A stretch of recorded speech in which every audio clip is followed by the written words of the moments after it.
let's do this again, because yesterday I attempted this, and the poor discovery of my intercooler being bent kind of threw everything up to a curve.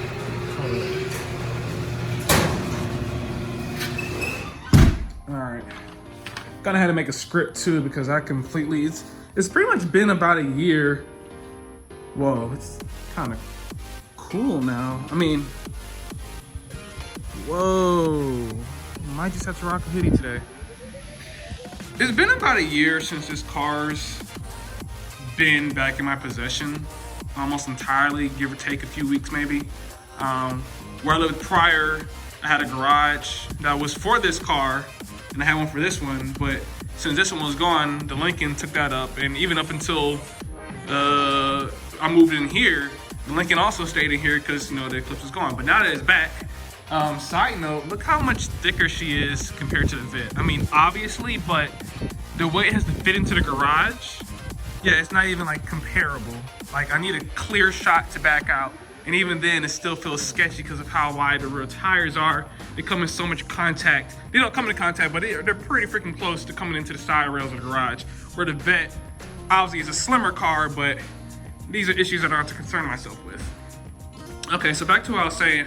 This car's been gone for pretty much a year, and in that time, I kind of continued living and essentially kind of forgot up until this point, like, what are all the big hangups. I had to get out a piece of paper and actually write down, like, the story of this platform and where it got up to today. Yeah, so to start it off, when I originally dropped the car off, it actually had a few issues with it, which is why it kind of compounded into a whole situation of it taking a year. It shouldn't have took a year, but that's just the reality of it. It took a year. When we first dropped off this turbo kit, this was not a bolt-on kit like you could just buy for a Corvette, slap it on damn near yourself and just take it somewhere to get tuned for the most part.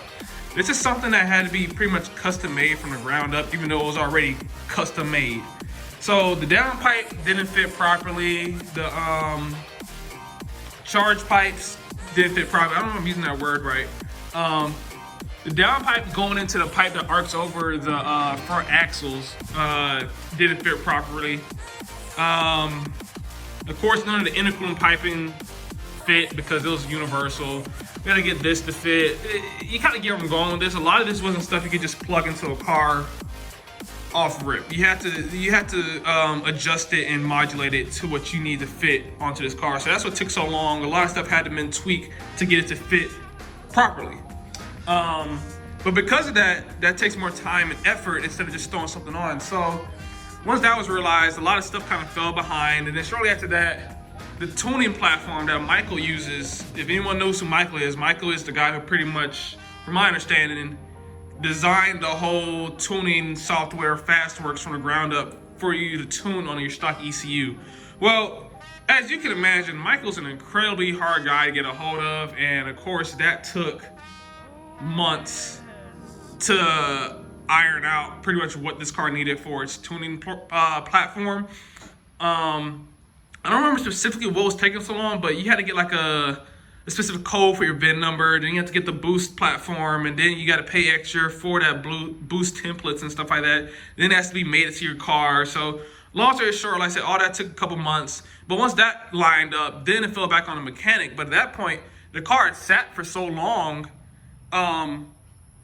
essentially not making money, that he had to push it aside to continue making money in the shop. And my mechanic is a one-show deal type of dude. So I've been going to him since pretty much I started modifying this car. Like, he's done everything from the wing to the RocketBunny kit.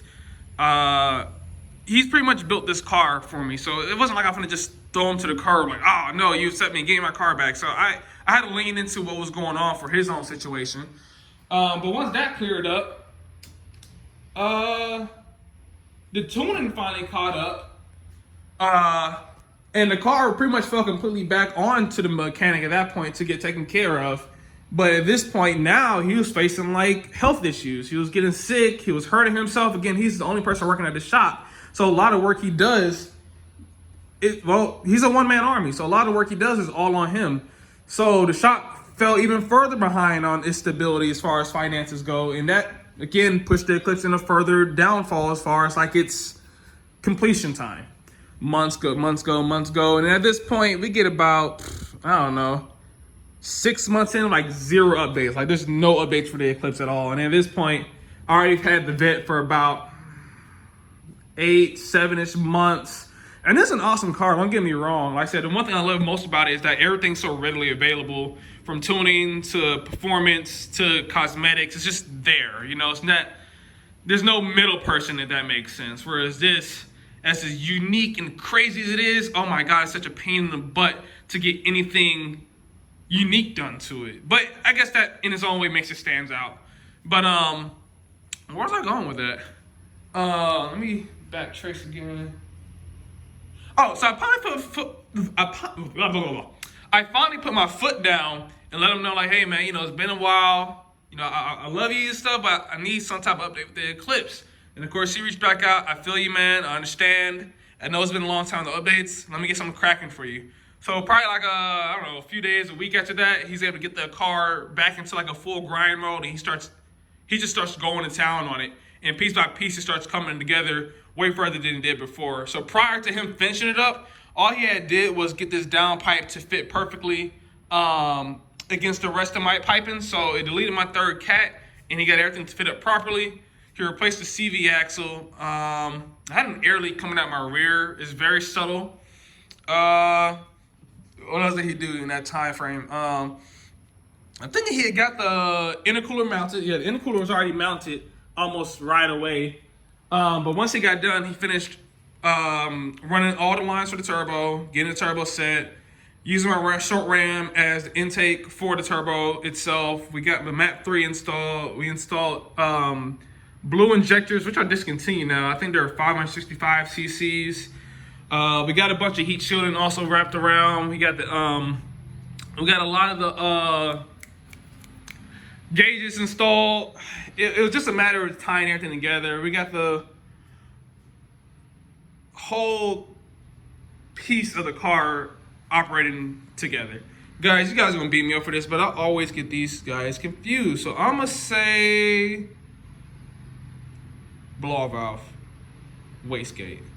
And I'm almost positive I probably got those switched around. This is still new to me. I never had a turbo platform before, or been around one long enough to pretty much break it down. Had it probably took a few weeks to get everything done, I probably would have told you off rip, oh yeah, this is the turbo, this is the size of the inducer, this is the. But it's been so long, I'm in a way kind of relearning what the car is. So that pretty much equates to the whole year time frame. I'm looking over. Yeah, that pretty much wraps up like what took it like pretty much a year.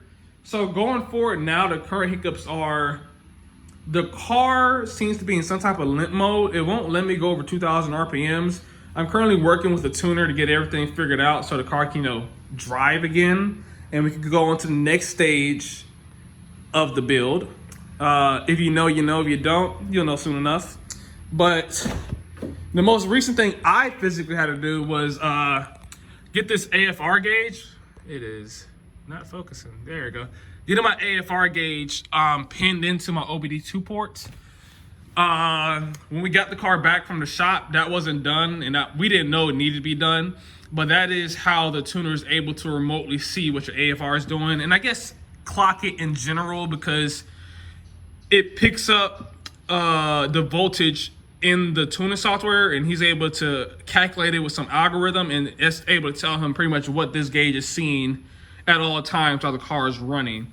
If you pull, well, I know everyone's car may be different, but if you pull mine down, you can see where the wires run to the back of the gauge, and there's a white wire. The white wire is what you want to pin to your OBD2 port, and your brown wire is what you just want to pin to something in the car that's like the chassis. It's a ground wire.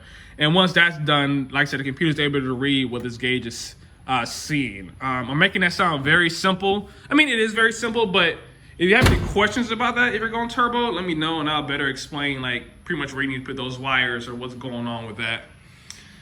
But that's just going about do it, guys. Like I said, I had to remake this video because I was really disappointed in my production levels yesterday. Maybe I just don't like showing my face. I don't know. Do y'all guys mind just seeing my hands flick around in front of the camera? You know, I don't know. But yeah, so now the goal is to get the car tuned, eventually replace this intercooler that, you know, magically decided to bend the other day. That's mind-boggling. No, I don't think it was the builder. No, I don't think it was a tow truck, because it was fine in all those situations. So it happened on my watch somehow. No big deal. It's just a matter of me taking my front bumper off, my front fenders off, boom, pop it off, boom, pop on the new one. And technically, it's not even really messing up nothing, because it's only that bottom row fins. It didn't get into the air channel itself. It's just the fins that are crushed, and they're not completely crushed. They're just smaller than what they are. I'm still building a nice vacuum pressure, so I think we're good. Yeah. And guys, get on the way with the Vet, man. Like, doesn't seem like it's gonna be a major build yet compared to the Eclipse, because obviously it's wide body bagged and big wing. But this is gonna be a fun build of its own. I'm gonna start turning to. So as of now, it is a full exhaust car, Cook's long tube headers, Cook's catless X pipe, and some Corsair Extreme axle back. So it sounds freaking gnarly at the moment, and it makes 450 wheel horsepower and 470 pound-feet of torque. What's to come for it? I eventually want to do a wrap. Not similar to the wrap that's going to go on this car eventually, but I do eventually want to do a wrap. And not in a way what you expected with most Corvette wraps. No, it's going to be something unique. We're going to get off these wheels, and I don't want to say too much, but hopefully you guys can rock with it. But that's just about to do it for this week's video, guys. I hope you all enjoyed it. I hope you guys liked it. If you have any questions about the Eclipse platform, hit me up, let me know. And let's get the content going back on this car, man, because it's been a year, and I know you guys felt some type of way. I lost a lot of followers because of it, but guys, it's back, and let's get that pumping again. So I'll catch y'all next time, and remember, oh, that drink.